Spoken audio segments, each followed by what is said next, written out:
साथियों, स्वागत है आप सभी का विद्या कसम के इस यूट्यूब चैनल पर।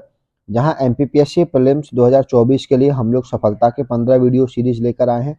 इसमें आज हमारा ये चौथा लेक्चर है, जिसका टॉपिक है मध्य प्रदेश की मिट्टी और जलवायु। यहां से एक क्वेश्चन आने की संभावना इस वर्ष भी रहेगी। तो बिना समय गवाए हुए हम लोग आगे बढ़ते हैं। तो पहले ये जान लेते हैं कि मिट्टी क्या होती है ना। यानी कि धरातल की जो ऊपरी परत होती है, जिस पर पेड़ पौधे उगते हैं, बढ़ते हैं और उनको जो आवश्यक तत्व प्रदान किए जाते हैं, वो सब क्या कहती है? मिट्टी कहलाती है ना। मिट्टी को यदि बहुत संक्षेप में कहें तो ये चट्टान और जीवांशों का मिश्रण मिट्टी कहलाती है ना। प्रदेश में जितने भी वनस्पति कृषि का स्वरूप निर्धारण होता है, वो सब मिट्टी की प्रकृति पर डिपेंड करता है। और प्रकृति का मतलब होता है कि मिट्टी या तो अम्लीय होगी, या क्षारीय होगी, या मिट्टी उदासीन हो सकती है ना। ये उसकी प्रकृति पर निर्भर करता है। मिट्टियों का निर्माण यदि देखा जाएगा तो पर्वत पठारों का अपरदन होगा तो बन सकती है। नदियां किसी निक्षेप को बहाकर ले जाएं, यानी नदियों के निक्षेपण से, वर्षा से, तापमान से, वातावरण की शुष्कता या नमी से, इन सभी घटकों के योगदान से मिट्टी का निर्माण होता है ना। तो हम लोग आगे बढ़ते हैं, मिट्टी के प्रकार देखते हैं। तो मध्य प्रदेश में प्रमुख रूप से 5 प्रकार की मिट्टी पाई जाती है। इसमें काली मिट्टी होती है। काली मिट्टी 3 प्रकार की होती है: गहरी काली, साधारण काली और छिछली काली। फिर दूसरी प्रमुख मिट्टी है लाल एवं पीली मिट्टी। तीसरी है जलोढ़ मिट्टी, फिर कछारी मिट्टी और फिर है मिश्रित मिट्टी। हम लोग एक एक करके इन मिट्टियों को समझ लेते हैं। ये मैप में समझ लीजिए आप लोग। ये जलोढ़ मिट्टी यहाँ पाई जाती है, साधारण काली मिट्टी, गहरी काली मिट्टी, छिछली काली मिट्टी, लेटराइट मिट्टी का हिस्सा बहुत कम पाया जाता है, लाल पीली मिट्टी और लाल काली पीली, यानी कि ये सब मिश्रित मिट्टी है ना। हमारी पहली सबसे बड़ी मिट्टी है वो है काली मिट्टी। काली मिट्टी के अन्य नाम आपको याद रखने हैं, परीक्षा में ये पूछे जाते हैं। अन्य नाम है भर्री, इसका नाम है कन्नर मिट्टी, काली कपासी मिट्टी, रेगुर मिट्टी भी इसको कहा जाता है। इसको चरनोजेम भी कहा जाता है, क्योंकि इस मिट्टी में क्या होता है? कैल्शियम की अधिकता होती है। कैल्शियम की अधिकता के कारण इसको क्या कहा जाता है? चरनोजेम कहा जाता है ना। आपको याद रखना है। मध्य प्रदेश में जो काली मिट्टी होती है वो सर्वाधिक भूभाग पर पाई जाती है। कितना? तो मध्य प्रदेश के 47.6% हिस्से पर यही पाई जाती है। इस मिट्टी का निर्माण होता है दक्कन टाइप की जो बेसाल्ट चट्टानें होती हैं, उनका क्षरण धीरे धीरे होता है उस मिट्टी, उससे ये क्या काली मिट्टी बन जाती है ना। इसके अंतर्गत कौन कौन से क्षेत्र आते हैं? तो मालवा के पठार में ये पाई जाती है, नर्मदा घाटी में, सतपुड़ा पर्वत श्रेणी में आती है। इस मिट्टी में लोहे और चूने की अधिकता होती है, लेकिन नाइट्रोजन, फॉस्फोरस और ह्यूमस की कमी होती है ना। इस मिट्टी का रंग काला क्यों होता है? ये क्वेश्चन आपसे बन सकता है कि काला रंग होता है इसमें क्योंकि इसमें लोहे की अधिकता पाई जाती है। काली मिट्टी सभी प्रकार की मिट्टियों में दूसरी सबसे उपजाऊ मिट्टी मानी जाती है ना। काली मिट्टी को और आगे पढ़ते हैं तो ये मिट्टी यदि थोड़ा बहुत भी पानी गिरता है तो ये अपने आप में चिपचिपी प्रकृति की हो जाती है। जब ये मिट्टी पूरी तरीके से सूख जाती है तो उसमें बड़ी बड़ी दरारें हो जाती हैं, और यही वो मिट्टी है जो सर्वाधिक मात्रा में जल अपने अंदर सिंचित या संचित कर सकती है, यानी जल धारण कर सकती है। तो आपसे क्वेश्चन पूछा सकता है कि जल धारण करने की सर्वाधिक मात्रा किस मिट्टी में होती है? तो काली मिट्टी में है ना। काली मिट्टी को क्या कहा जाता है? स्वतः कृष्य मृदा, यानी स्लब सेल्फ प्लगिंग सॉइल कहा जाता है ना। इसलिए इसमें क्या है? पानी को सोख लेती है, पानी को अपने अंदर संचित कर लेती है, इसलिए इसमें सिंचाई की अधिक आवश्यकता नहीं होती है ना। कपास की खेती के लिए मिट्टी सर्वाधिक मात्रा में उपयुक्त होती है। इस मिट्टी की प्रकृति कैसी होगी? क्षारीय होगी, क्योंकि इस मिट्टी का जो पीएच मान है वो 7.5 से लेकर 8.6 के स्केल पर होता है ना। इस मिट्टी में गेहूं, तिलहन, मूंगफली, चना, सोयाबीन और कपास सर्वाधिक मात्रा में उग सकता है। ये मिट्टी हमने देखा कि 3 प्रकार की होती है। पहली है गहरी काली मिट्टी। ये गहरी काली मिट्टी मध्य प्रदेश के लगभग 3.5% भाग पर फैली हुई है, और ये कहाँ पाई जाती है? तो नर्मदा घाटी, मालवा घाटी के कुछ क्षेत्र और सतपुड़ा के कुछ क्षेत्रों में पाई जाती है। इस मिट्टी पर गेहूं, चना, तिलहन और ज्वार की खेती आसानी से हो जाती है। अब हम बात करते हैं साधारण काली मिट्टी की या साधारण गहरी काली मिट्टी की। ये 400 लाख एकड़ में या मध्य प्रदेश के लगभग 37% हिस्से पर ये पाई जाती है। काली मिट्टी की अधिकांश भाग, यानी जो मध्य प्रदेश में पाया जाता है, वो साधारण गहरी काली मिट्टी का हिस्सा ही पाया जाता है। ये निमाड़ का प्रदेश, मालवा का प्रदेश, मालवा का ये मान लीजिए पूरा उत्तर का जो भाग होता है वो मालवा, संपूर्ण उत्तरी भाग मालवा पठार का सारा इसमें आ जाता है ना। इसका रंग हल्का भूरा और हल्का काला होता है, इसलिए इसको क्या कहा जाता है? साधारण गहरी काली मिट्टी कहा जाता है। अगली मिट्टी हमारी छिछली काली मिट्टी। ये मध्य प्रदेश के लगभग 7.1% हिस्से पर फैली होती है। इसको कौन कौन से जिले में होती है? छिंदवाड़ा, सिवनी, बैतूल में पाई जाती है। सतपुड़ा पर्वत का अधिकांश जो भाग होता है वो इसी मिट्टी से आच्छादित यानी घिरा हुआ होता है। उसमें गेहूं, ज्वार, तिलहन, दालें और कपास आसानी से उगाया जा सकता है, तो आपको याद रखना है। अगला देखते हैं। अगली मिट्टी हमारी लाल पीली मिट्टी। लाल पीली मिट्टी का निर्माण कैसे होता है? तो मध्य प्रदेश में जो आर्कियन, धारवाड़ और गोंडवाना क्रम की जो चट्टानें हैं, इन चट्टानों का जब अपरदन होता है, अपर्दन का मतलब हो सकता है टूट फूट सकती हैं, घिस सकती हैं, हवा के द्वारा उड़ाकर इधर से उधर कण ले जाए जा सकते हैं ना। तो अपर्दन होता है तो इससे क्या बनती है, लाल पीली मिट्टी बन जाती है। ये मध्य प्रदेश के लगभग 37% हिस्से पर फैली हुई है। मध्य प्रदेश में दूसरी सर्वाधिक मात्रा में पाई जाने वाली मिट्टी कौन सी है, तो ये लाल पीली मिट्टी है। ये कहाँ पाई जाती है सर्वाधिक मात्रा में, तो बघेलखंड का क्षेत्र पूरा कवर करती है। फिर हम देखते हैं कि बालाघाट से लेकर बघेलखंड तक या बुंदेलखंड से अनेक हिस्सों में ये पाई जाती है, जैसे मंडला है, बालाघाट है, सीधी है, उमरिया है, शहडोल है। ये जिलों के नाम हमने यहाँ लिख दिए। इस मिट्टी का लाल रंग होता है। ये लाल रंग किस कारण होता है, तो हमने कहा आयरन ऑक्साइड की उपस्थिति होती है। और कभी कभी आपको ये पीला रंग दिख जाता है, तो ये फेरिक ऑक्साइड में जब जल का योजन हो जाता है या जल से फेरिक ऑक्साइड मिल जाता है तो ये मिट्टी पीले भी दिखाई देने लग जाती है ना, इसलिए इसको लाल पीली मिट्टी कहा जाता है। यानी कि आयरन और फेरिक ऑक्साइड का इसमें आपको चीजें दिखाई दे जाएंगी, है ना। इस मिट्टी में नाइट्रोजन, फास्फोरस और ह्यूमस की कमी रहेगी। लेकिन इस मिट्टी में सर्वाधिक मात्रा में जो फसल उपजेगी वो कौन सी है, तो धान की। तो लाल पीली मिट्टी किसके लिए उपजाऊ है, तो धान के लिए सर्वाधिक मात्रा में उपजाऊ मानी जाती है ना। इसमें सर्वाधिक मात्रा में क्या होगा, चावल होगा। तो चावल होगा तो यहाँ कौन सा जिला पड़ रहा है, बालाघाट। तो सर्वाधिक चावल उत्पादक या सर्वाधिक धान उत्पादक जिला कौन सा हो जाएगा, बालाघाट। हमको ऐसी कोरिलेट करके पढ़ना है ना। इस मिट्टी की प्रकृति अम्लीय से क्षारीय है। ये कभी कभी अम्लीय होती है, कभी कभी क्षारीय होती है, क्योंकि इसका जो पीएच मान स्केल पर आता है वो कई स्थानों पर 5.5 से लेकर 8.5 तक पाया जाता है। अगली मिट्टी हमारी जलोढ़ मिट्टी। इसका निर्माण कैसे होता है, इसका निर्माण बुंदेलखंड की नीच चट्टानों के अपरदन से होता है। फिर चंबल और उसकी जितनी भी सहायक नदियां, ये कुछ ना कुछ निक्षेप या फिर कुछ ना कुछ कण बहाकर लाती हैं अपने बहाव में, इससे जलोढ़ बन जाती है। जलोढ़ यानी जल के द्वारा आने वाले छोटे छोटे कण, वो जलोढ़ मिट्टी होती है ना। इसका इस मिट्टी में यदि आप देखोगे ना तो नाइट्रोजन, फास्फोरस और ह्यूमस की कमी पाई जाती है, लेकिन पोटास और चूना की अधिकता होती है ना। इस मिट्टी की यदि प्रकृति की बात की जाए तो ये मिट्टी अपने आप में उदासीन प्रकृति की होती है, क्योंकि इसका पीएच मान एग्जैक्ट 7 होता है। उदासीन प्रवृत्ति की मिट्टी में क्या क्या उपज सकता है, तो गेहूं अच्छा होगा, ज्वार, सरसों, गन्ना अच्छा होगा। चलिए मुझे यहाँ एक चीज बता दीजिए कि जलोढ़ मिट्टी में गेहूं, ज्वार, गन्ना अच्छा हो रहा है, तो मुझे ये बता दीजिए सरसों की डलिया या सरसों की हांडी किस क्षेत्र को कहा जाता है ना। कमेंट करके बता दीजिए, क्योंकि ये हमने अपने पुराने लेक्चर्स में कवर किया हुआ है। यह मिट्टी वर्तमान में मृदा अपरदन की समस्या सर्वाधिक मात्रा में ग्रसित होती है। पोटास की इस मिट्टी में अधिकता के कारण क्या होता है, जलोढ़ मिट्टी उपजाऊ हो जाती है। मध्य प्रदेश में यदि देखा जाएगा तो लगभग 30 लाख एकड़ पर ये फैली हुई मिट्टी है। अब आप इसमें क्षेत्र देखना चाहोगे तो कौन कौन से, तो भिंड, मुरैना, श्योपुर, ग्वालियर और शिवपुरी का जिला इस जलोढ़ मिट्टी में आता है। लगभग 7% हिस्से पर पाई जाती है ना। तो भारत में अगर हम भारत के हिस्से के आधार पर देखेंगे तो भारत में सर्वाधिक मात्रा में जलोढ़ पाई जाएगी। मध्य प्रदेश में देखोगे तो मध्य प्रदेश में सर्वाधिक मात्रा में काली मिट्टी पाई जाएगी, है ना। आपको याद रखना, ये दोनों फैक्ट भूलना नहीं है। अगली मिट्टी हमारी कछारी मिट्टी। तो बाढ़ के दौरान जो नदियां अपने साथ जो कुछ बिछाई हुई मिट्टी को लेकर आते हैं उनको कछार कहा जाता है। कछार यानी कि नीचे की जो मिट्टी रह जाती है ना। विशेषता ये मिट्टी कहाँ दिखती है, तो चंबल और उनकी सहायक नदियों के पास दिखती है। इसको आप लोग जलोढ़ मिट्टी के साथ भी पढ़ सकते हैं ना, तो ये लगभग सिमिलर मिट्टी हो जाएगी। तो भिंड, मुरैना, श्योपुर में ये दिखाई देगी। गेहूं, सरसों, गन्ना इसमें उत्पादन होगा। अगली मिट्टी है हमारी मिश्रित मिट्टी। यह मिट्टी कई क्षेत्रों में लाल, पीली और काली मिट्टी का मिश्रण हो जाती है। इसमें क्या होता है, आयरन की प्रचुरता होती है। आयरन इसमें सर्वाधिक मात्रा में पाया जाता है। ये मिट्टी मुख्यतः बुंदेलखंड में पाई जाएगी, रीवा पन्ना के पठार में पाई जाएगी। लेकिन सबसे उल्लेखनीय बात यह है कि इस मिट्टी की उर्वरता शक्ति क्या होती है, कम होती है। इसमें नाइट्रोजन, फास्फोरस और कार्बनिक पदार्थों की कमी रहती है ना। लेकिन मिश्रित मिट्टी पर सबसे ज्यादा क्या उपज हो सकती है, तो मोटे अनाज जैसे कि ज्वार है, मक्का है, और भी कई सारी फसलें उसमें हो सकती है, जैसे रागी होती है ना। तो 10% भाग पर ये पाई जाती है मध्य प्रदेश के। अगली मिट्टी हमारी लेटराइट मिट्टी। इस लेटराइट मिट्टी को लाल भूरी मिट्टी भी कहा जाता है। ये मध्य प्रदेश में लगभग 3% भाग पर पाई जाती है। सर्वाधिक कम मात्रा में यही मिट्टी होती है ना। इसमें आयरन और एल्यूमिनियम अधिक मात्रा में पाया जाता है। दक्षिण पूर्वी भागों के कुछ हिस्सों में, यानी दक्षिण पूर्वी जो मध्य प्रदेश है उसमें है ना, कुछ हिस्सों में लेटराइट मिट्टी पाई जाती है। विशेषकर दो जिले हम लोग पढ़ते हैं, छिंदवाड़ा और बालाघाट। आपसे क्वेश्चन हमेशा छिंदवाड़ा और बालाघाट से पूछेगा। इस बार छिंदवाड़ा में से एक जिला काटकर बना दिया गया, तो आपको छिंदवाड़ा की मिट्टी याद रखना है ना। लेटराइट मिट्टी में सर्वाधिक मात्रा में कॉफी हो सकती है, लेकिन मध्य प्रदेश में दुर्भाग्य से ये है कि ये दोनों जगह ही पाई जाती है। इसमें ह्यूमस की कमी होती है और ये मिट्टी सबसे कम उपजाऊ मिट्टी मानी जाती है। ये आप एक बार मैप देख लीजिए फिर से, कहाँ है, दोबारा से इस मैप को देखिए और रिकॉल करिए कि हमने इस लेक्चर में क्या सुना है। आप चाहे तो उसको दोबारा से भी सुन सकते हैं ना।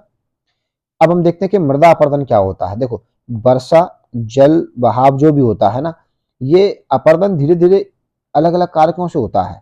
लेकिन बारीक कणों का, जो बारीक कण होते हैं मिट्टी के, यदि वो कटकर बहने लग जाएं, मृदा में अलग अलग हो जाए, जैसे मान लो ये लगभग एक मिट्टी का एक पूरा टीला बना हुआ था, इसमें लगातार यहाँ से कटाव होगा तो एक समय के बाद यहाँ ऐसी रेंच हो जाएगी। रेंच का मतलब होता है कि इसमें एक छोटा सा ऐसा हिस्सा हो जाएगा जहाँ से मिट्टी दो भागों में अलग अलग बढ़ सकती है। इसी को मृदा अपरदन कहा जाता है। मृदा अपरदन को रेंगती हुई मृत्यु भी कहा गया है कई सारे वैज्ञानिकों के द्वारा। तो मृदा अपरदन के द्वारा क्या होता है, जो वनस्पति और कृषि के लिए जो उर्वरता शक्ति होती है मिट्टी के अंदर, वो उर्वरता शक्ति में क्या आ जाती है, कमी आ जाती है। मध्य प्रदेश में मुरैना जिला ऐसा है जो सर्वाधिक मात्रा में अपरदन से प्रभावित है, क्योंकि यहाँ चंबल और नर्मदा इस मृदा अपरदन का कारण बन सकती है ना। चंबल नदी भिंड, मुरैना, श्योपुर जिलों में होती है और यहाँ होने वाला जो अपरदन है वो कौन सा, अवनलिका अपरदन है। अवनलिका यानी कि लगभग एक नली के समान अपरदन यहाँ हो रहा होता है ना। तो आपसे अगर कभी पूछ ले और उसमें मुरैना का नाम दिया ना दिया हो, तो आप भिंड, मुरैना और श्योपुर यानी कि भिंड और श्योपुर भी लगा सकते हैं। उसको रोकने के लिए सरकार भी बहुत सारे प्रयास करती है। राज्य का कृषि विभाग और विश्व बैंक के द्वारा कई सारी नीतियां इसको रोकने के लिए चलाई जा रही हैं। ये कुछ प्रयास ऐसे हैं जो हम लोग सामान्य व्यक्ति कर सकता है। जैसे मृदा के कटाव को रोकने का कारण क्या होता है, पहले वो पहचानने होते हैं, उसके बाद हम लोग उपाय की भी चर्चा कर लेंगे। तो क्या होता है, रोकने के लिए हम लोग क्या करना पड़ता है, वन और वनस्पतियों का अभाव हो जाता है, तो पहले उसको बढ़ाएंगे। तो हम लोग आगे लिखेंगे उपाय में कि उसको एक साथ पौधों को बढ़ावा देना ना। भूमि जो पठारी होती है, पहाड़ी और ढलवा है, ये तेज बारिश जब भी होगी तो इससे मोटी जो इससे क्या होगा कि भूमि का कटाव निश्चित हो जाएगा और भूमि धीरे धीरे क्या होगी, मिट्टी को छोड़ देगी। फिर कठोर चट्टानों का अभाव, हमारे यहाँ बहुत ऐसी भुरभुरी चट्टानें पाई जाती हैं जो आसानी से बह जाती है ना। वृक्षों की लगातार कटाई हो रही है और हम लोग कभी कभी है ना केवल अपने लाभ के लिए एक ही फसल को लगातार उपजाते हुए आगे बढ़ जाते हैं। जैसे क्या होता है, जमीन की मृदा की जो पकड़ होती है वो कमजोर हो जाती है। उपाय क्या हो सकता है, बीहड़ क्षेत्रों का समतलीकरण कर दिया जाए और सब लोगों को मिलकर क्या करना चाहिए, ये वृक्षारोपण करना चाहिए। कंटूर खेती होना चाहिए। कंटूर खेती आप ज्योग्राफी में पढ़ते होंगे। फसल चक्र अपनाना चाहिए। ड्रिप और स्प्रिंकल सिंचाई को बढ़ावा देना चाहिए और वृक्षारोपण जितना हो सके उतना करिए। देखो आप लोग अभी वर्तमान में गर्मी को भी बहुत ज्यादा देख रहे होंगे। ये गर्मी भी वृक्षारोपण से कम हो सकती है, क्योंकि आने वाले समय में वृक्ष ही आपको छांव प्रदान करेंगे। तो आपको ध्यान रखना है। अब हम लोग कुछ फैक्ट देख लेते हैं। यहाँ से क्वेश्चन 100% बनने की संभावना हर साल रहती है ना। तो मध्य प्रदेश में सर्वाधिक भाग में कौन सी मिट्टी पाई जाती है, तो हम पढ़ चुके हैं काली मिट्टी। यहाँ मैं वही फैक्ट रिपीट कर रहा हूँ जो हम पढ़ चुके हैं ना, इसको आप लोग ध्यान रखिए। फिर भी काली मिट्टी में सर्वाधिक मात्रा में कौन सी फसल होती है, तो कपास की। लाल पीली मिट्टी वाला प्रमुख फसल कौन सी है, तो धान का प्रमुख फसल होता है। अब आपको मुझे यहाँ कमेंट करके बताना है कि धान मध्य प्रदेश में सर्वाधिक मात्रा में किस जिले में पाई जाएगी। लाल पीली मिट्टी में नाइट्रोजन ह्यूमस की अनुपस्थिति होती है, इसलिए ये उर्वरता शक्ति में कम होती है ना। सर्वाधिक उपजाऊ मिट्टी कौन सी है मध्य प्रदेश की, तो जलोढ़ मिट्टी है। जलोढ़ मिट्टी की प्रकृति कैसी होती है, उदासीन से क्षारीय की ओर होती है। जलोढ़ मिट्टी में प्रमुख फसल कौन सी है, तो सरसों उगती है यहाँ सर्वाधिक मात्रा में। लेटराइट मिट्टी का उपयोग हम कहाँ कर सकते हैं, तो मसाला में कर सकते हैं और देखा जाता है तो कॉफी में भी किया जाता है ना। मध्य प्रदेश सरकार के द्वारा कृषकों को सॉइल हेल्थ कार्ड, यानी जो हम आपने देखा होगा सॉइल हेल्थ कार्ड, एक योजना चलाई गई थी 2015 में। तो इसमें क्या होता है, मिट्टी को जांचा जाता है प्रयोगशाला में, मृदा प्रयोगशालाएं होती हैं, उसमें देखा जाता है कि इसमें एनपीके का अनुपात कैसा है। उस एनपीके अनुपात के अनुसार आपको उर्वरक या खाद प्रोवाइड की जाती है ना। मध्य प्रदेश में देखा जाए तो राज्य स्तर की एक मिट्टी परीक्षण संस्थान बनी हुई है। कहाँ है, भोपाल के बाल्मी में है। समय समय पर किसानों को सलाह देने के लिए किसान संदेश नामक एक प्रकाशन भी मध्य प्रदेश चलाता है। आगे देखते हैं, राष्ट्रीय कृषि विकास योजना अगस्त 2007 में संपूर्ण मध्य प्रदेश में लागू की गई। मध्य प्रदेश के उत्तरी भाग में 3 जिले सर्वाधिक मात्रा में मृदा अपरदन से प्रभावित हैं। वो कौन से हैं, भिंड, श्योपुर और मुरैना, और ग्वालियर भी आप लोग ले लीजिए। रीवा, पन्ना, पठार में सर्वाधिक मात्रा में डोरसा मिट्टी पाई जाती है। डोरसा मिट्टी किसको कहा जाता है, ये अपने आप में मिश्रित मिट्टी का ही नाम होता है ना। मृदा अपरदन को रेंगती हुई मृत्यु कहा जाता है। मृदा का जो रंग होता है वो जीवाश्म की मात्रा पर निर्भर करता है, कि जैसा जीवाश्म होगा उसमें मृदा का रंग भी ऐसा हो जाएगा। अब ये पॉइंट आपको याद रखना, ये विवादित है, मैंने 5-6 किताबों में पढ़कर देखा, लेकिन मुझे अलग अलग डाटा मिला इसलिए मैंने यहाँ लिख दिया है ना। एमपी की जो मंडी वेबसाइट है उससे आपको मृदा को 7 भागों में बांटा हुआ दिखाया गया है, लेकिन अधिकांश पुस्तकें या फिर व्यापम ने अभी तक जितने पेपर लिए, इंक्लूडिंग एमपीपीएससी ने भी जो पेपर अभी तक लिए, उन्होंने मृदा को 5 भागों में बांटा है। तो आपको अब वो पेपर में डिपेंड करता है कि वो क्या जानना चाहता है। अगर ऐसा कोई प्रश्न होगा तो हो सकता है दोनों आंसर आपको देखने मिल जाए, यानी कि ए ऑप्शन और बी, जो हमेशा एमपीपीएससी करती भी है ना। चलिए, तो अब इसी का हमारा जो अगला हिस्सा है वो है मध्य प्रदेश की जलवायु। तो आप लोग एक बार चाहें तो मध्य प्रदेश की मिट्टी को दोबारा से रिवाइज कर सकते हैं। इससे बाहर कोई भी फैक्ट आपको मध्य प्रदेश की मिट्टी में नहीं मिलने वाला, ये मैं आपको गारंटी दे सकता हूँ। जलवायु की बात करते हैं तो सबसे पहले ये समझते हैं कि जलवायु क्या होती है ना, कि किसी भी भूभाग पर जब हम देखते हैं तो लंबे समय तक कोई भी तापमान की अवस्था बनी रहे, वर्षा की मात्रा बनी रहे, हवाओं की गति, इन तीनों को मिलाकर क्या बनती है, जलवायु बन जाती है। अगर हम बहुत सामान्य भाषा में कहें तो दीर्घकालिक मौसम की जो दशाएं होती हैं उनको क्या कहा जाता है, जलवायु कहा जाता है ना। संपूर्ण भारत में समान देखो जो भारत में पाई जाती है वही मध्य प्रदेश में पाई जाती है, तो संपूर्ण भारत में मध्य प्रदेश के समान ही क्या है, जलवायु पाए जाने का हिसाब लगाया जाता है, क्योंकि मध्य प्रदेश भारत के केंद्र में स्थित है, उष्णकटिबंधीय मानसूनी जलवायु प्रदेश में पाया जाता है ना। इसमें ऐसा क्यों होता है, उष्णकटिबंधीय हम लोग क्यों बोल रहे हैं, मानसूनी भी क्यों बोल रहे हैं, तो क्योंकि मध्य प्रदेश के 14 जिलों से कर्क रेखा गुजर रही है, और मानसूनी इसलिए बोल रहे हैं क्योंकि यहाँ दक्षिणी पश्चिमी मानसून से वर्षा होती है, यानी कि कर्क रेखा और मानसूनी जलवायु दोनों ही मिलाकर इसको क्या बना देते हैं, उष्णकटिबंधीय मानसूनी जलवायु का क्षेत्र बना देते हैं। ये क्वेश्चन 100% आता है। अगला है कि मध्य प्रदेश की जलवायु को प्रभावित करने वाले कारक कौन कौन से होते हैं, तो हम लोगों को देखना है समुद्र से दूरी होती है जो अधिक होती है, तो तापमान मध्य प्रदेश का अलग रहता है। भूमध्य रेखा से इसकी दूरी कैसी है, तो हमने कहा कि ये भूमध्य रेखा से दूरी थोड़ी सी लगभग पास में ही है, बहुत दूर नहीं है, क्योंकि आपने देखा होगा एमपी का क्षेत्र बहुत ज्यादा दूरी पर नहीं है ना।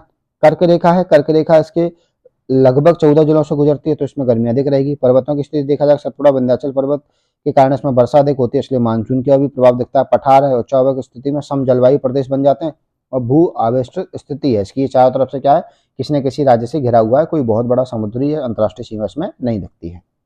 मध्य प्रदेश की जलवायु की बात की जाए तो मध्य प्रदेश में 4 प्रकार की जलवायु क्षेत्र हम लोग देखते हैं। पहला उत्तर का मैदानी क्षेत्र, मालवा का पठारी क्षेत्र, विंध्याचल का पहाड़ी क्षेत्र, नर्मदा घाटी और दक्षिणी क्षेत्र।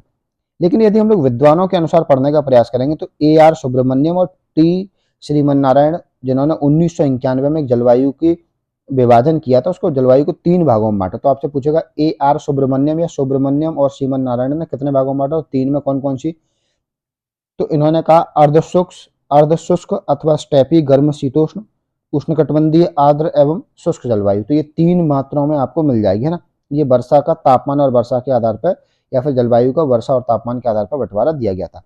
कोपेन ने इसको कितने भागों में बांटा, 2 में। कौन कौन सी थी उसकी, उष्णकटिबंधीय सवाना जलवायु और शुष्क शीत मानसूनी जलवायु, है ना। थारो थवेट ने कितने भागों में बांटा, तो 3 भागों में। आपको इन बस इनकी नंबरिंग याद रखने, कभी कभी पूछने की संभावना बनी रहती है। ये आपको यहाँ मध्य प्रदेश जलवायु का मैप दिख जाएगा, जब हम ये पूरा जलवायु सीरीज पढ़ लेंगे, ये जलवायु का ये पूरा लेक्चर कवर हो जाएगा, तो आपको एक बार इस मैप को गो थ्रू कर लेना, जिससे आपको याद हो जाएगा, है ना। पहले देखते हैं उत्तर का मैदानी क्षेत्र। तो उत्तर के मैदानी क्षेत्र में कौन कौन सा हिस्सा आता है, तो हमने कहा बुंदेलखंड का हिस्सा, रीवा पन्ना का पठार और मध्य भारत का पठार इसमें आता है। तो यहाँ की जलवायु कैसी है, तो यहाँ की जलवायु महाद्वीपीय प्रकार की जलवायु, क्योंकि ये महाद्वीप जैसी स्थिति में बना रहता है ना। ये समुद्र से अत्यधिक दूर है और हिमालय के समीप है, और हिमालय के समीप है, तो इन विशेषताओं के कारण यहाँ क्या होता है, ग्रीष्म ऋतु अत्यधिक गर्मी, यानी गर्मी में बहुत गर्मी पड़ती है, और हिमालय की समीपता के कारण यहाँ क्या होता है, शीत ऋतु अत्यधिक ठंडी रहती है ना। तो आपने देखा होगा मध्य भारत के पठार जहाँ ग्वालियर भी आता है, तो यहाँ गर्मी बहुत तेज पड़ती है, सर्दी भी बहुत तेज पड़ती है ना। इसी क्षेत्र में न्यूनतम वर्षा वाला जो स्थान है वो गोहद जिला, भिंड जिसे कहते हैं, तो भिंड जिला, यहाँ कितनी वर्षा होती है, तो औसत वर्षा 55 सेंटीमीटर हो रही है इस क्षेत्र में। मतलब सबसे कम 55 सेंटीमीटर कहाँ होती है, तो गोहद में होती है। मध्य प्रदेश का सबसे ठंडा स्थान भी यहीं स्थापित है, कौन सा है वो, शिवपुरी है, जो सिंधिया वंश की ग्रीष्मकालीन राजधानी था। गर्मियों के औसत तापमान 40 से 45 डिग्री मापा जाता है हर वर्ष, है ना। सर्दियों में औसत तापमान 15 से 18 वर्ष हर वर्ष मापा जाता है। मालवा का पठारी क्षेत्र यदि हम लोग देखेंगे, तो मालवा का जो क्षेत्र है वो सम जलवायु क्षेत्र है, इसको स्टार लगा लेना, मालवा से क्वेश्चन बनने की संभावना इस बार फिर से प्रबल है ना। चीनी यात्री जो आया था फायान, ये फायान इस फायान ने कहा कि यदि पूरे विश्व में सर्वाधिक मात्रा में सबसे अच्छी जलवायु कहीं है तो वो मालवा में है ना। आपको मुझे ये बताना है कि फायान किस राजा के शासनकाल में आया था, राजा का नाम मुझे कमेंट बॉक्स में कर देना, है ना। इस क्षेत्र में ग्रीष्म ऋतु में ना तो अत्यधिक गर्मी पड़ती है, ना ठंडी में अत्यधिक ठंडी पड़ती है, इसलिए फायान ने कहा कि अच्छी जलवायु है ना। सबसे अधिक वर्षा यहाँ किससे होती है, अरब सागर की मानसून से होती है, और इसे सबसे अच्छी जलवायु का क्षेत्र भी कहा जाता है। अगली जलवायु का क्षेत्र देखते हैं, विंध्याचल का पर्वतीय क्षेत्र। ये भी समजलवायु क्षेत्र है, जहाँ अधिक गर्मी नहीं पड़ती और न ठंड में बहुत अधिक ठंड पड़ती है, साधारण ठंड पड़ती है। इस क्षेत्र में ही पचमढ़ी और अमरकंटक वाले क्षेत्र आते हैं। मध्य प्रदेश में जब हम पूर्व के क्षेत्र की ओर देखते हैं, तो यहाँ वर्षा की मात्रा अधिक होती है ना। अभी हम लोग पढ़ेंगे कि किधर से किधर जाने पर वर्षा कम होती है या बढ़ जाती है। नर्मदा घाटी प्रदेश देखते हैं, तो नर्मदा घाटी प्रदेश बालाघाट से लेकर लगभग बड़वानी तक इसमें फैला हुआ है। भूमध्य रेखा और समुद्र से निकटता वाला क्षेत्र है, इसलिए ग्रीष्म काल में यहाँ अत्यधिक गर्मी पड़ती है, और शीतकाल में ठंड थोड़ी सी कम पड़ती है, मतलब सामान्य ठंड हो सकती है। तो अब आप यहाँ देख लीजिए, उत्तर का मैदान ये है, मालवा का मैदान, नर्मदा घाटी, विंध्य क्षेत्र, यहाँ आपको दिख जाएगी। जैसे उत्तर के मैदान में हम लोग बात करेंगे तो जलवायु महाद्वीपीय प्रकार की जलवायु, गर्मी अधिक होगी और सर्दी भी अधिक पड़ती है, यानी कि ये हमारा वाला क्षेत्र है। दूसरा, विंध्य का पहाड़ी क्षेत्र जब आप देखोगे तो यहाँ सम जलवायु होती है, ना गर्मी अधिक होती है ना ठंडी अधिक होती है। मालवा का प्रदेश तो फायान ने कहा ही है सबसे अच्छी है, तो ना तो यहाँ गर्मी अधिक होगी ना ठंड अधिक होगी, तो यहाँ सम जलवायु होगी। नर्मदा घाटी में देखोगे आप लोग तो यहाँ क्या है, अधिक गर्मी पाई जाएगी और ठंड सामान्य होगी, है ना। मध्य प्रदेश में यदि हम बात करें कि ऋतुएं कितनी होती हैं, तो मध्य प्रदेश में मौसम विभाग के अनुसार 3 ऋतुएं पाई जाती हैं, पहली ग्रीष्म, दूसरी वर्षा, तीसरी शीत। ग्रीष्म ऋतु मार्च से लेकर जून तक होती है, वर्षा ऋतु जुलाई से अक्टूबर तक होती है और शीत ऋतु नवंबर से फरवरी तक होती है ना। आपको ये तीनों का मौसम का समय याद रखना है, हो सकता है क्वेश्चन पूछ ले कभी, है ना। बहुत आसान प्रश्न है लेकिन क्वेश्चन में हम लोग कंफ्यूज हो सकते हैं।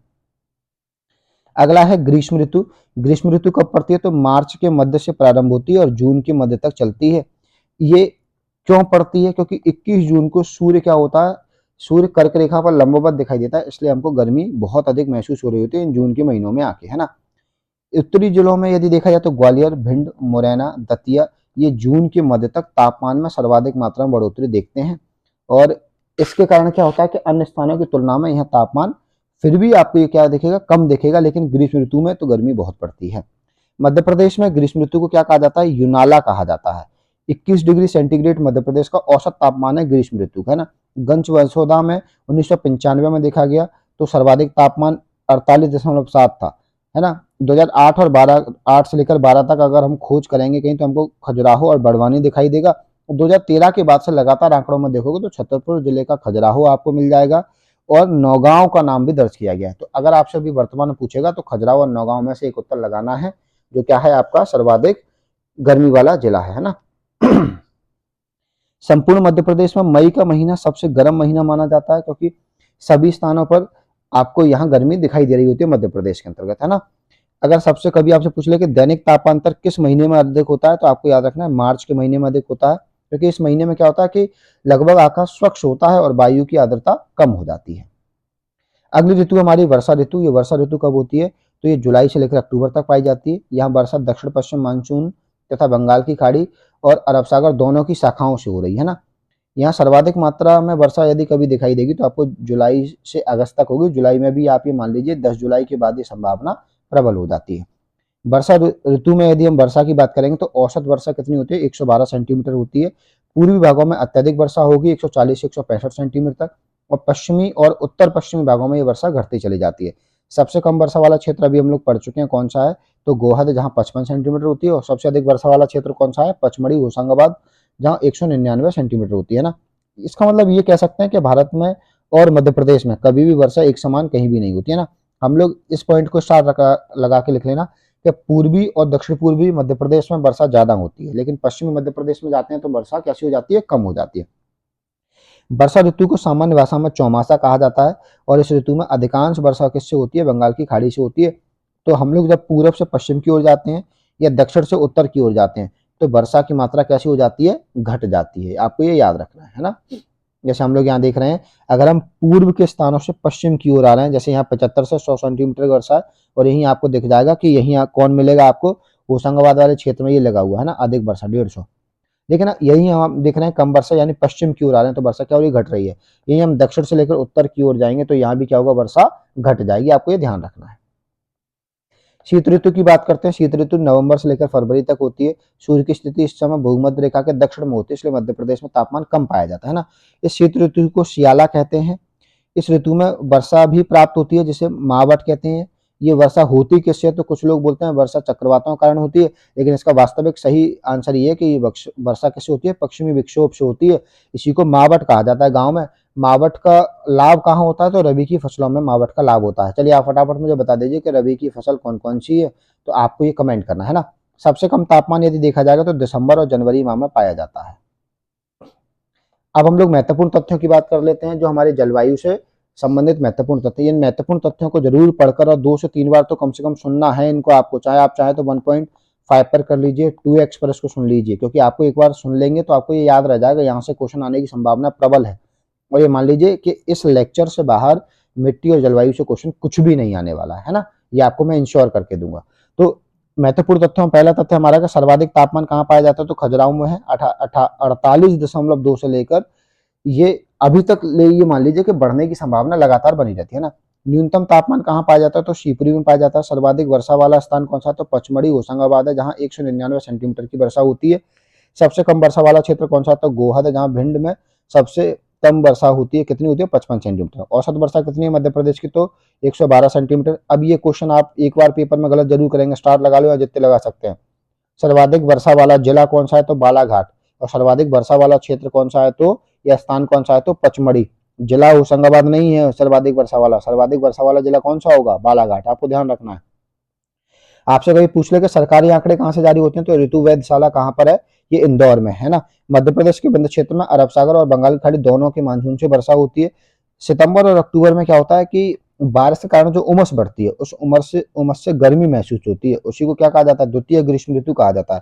मई के महीने में जो गर्म हवा चलती है उसे लू कहते हैं। सामान्य स्थानों पर उसे लपट भी कहा जाता है ना। मध्य प्रदेश के सभी भागों में दैनिक तापांतर मार्च के माह में सर्वाधिक रहता है।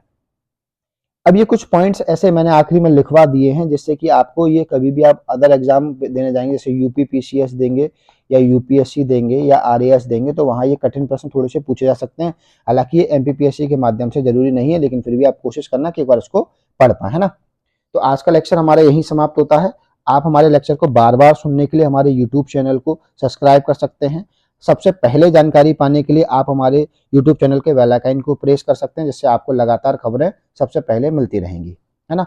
हम लोग आगे बढ़ते हैं कि आप लोग यदि छोटे छोटे रील्स और शॉर्ट्स के माध्यम से इंटरेस्टिंग जानकारी चाहते हैं, तो आप हमको इंस्टाग्राम पर फॉलो कर सकते हैं, जिसका नाम है विद्या कसम एजुकेशन के नाम से आपको मिल जाएगा। तो यहाँ से आपको करंट अफेयर्स और बाकी सारी चीज़ें मिल जाएंगी।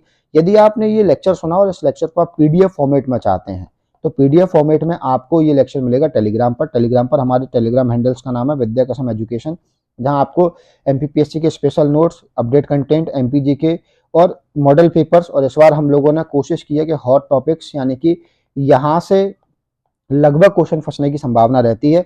अगर आपने हमारे पुराने वीडियो नहीं देखे हैं, तो आपको अभी ऊपर लिंक शो हो रही होगी, आप हमारे ओल्ड वीडियोस को जाकर देख सकते हैं।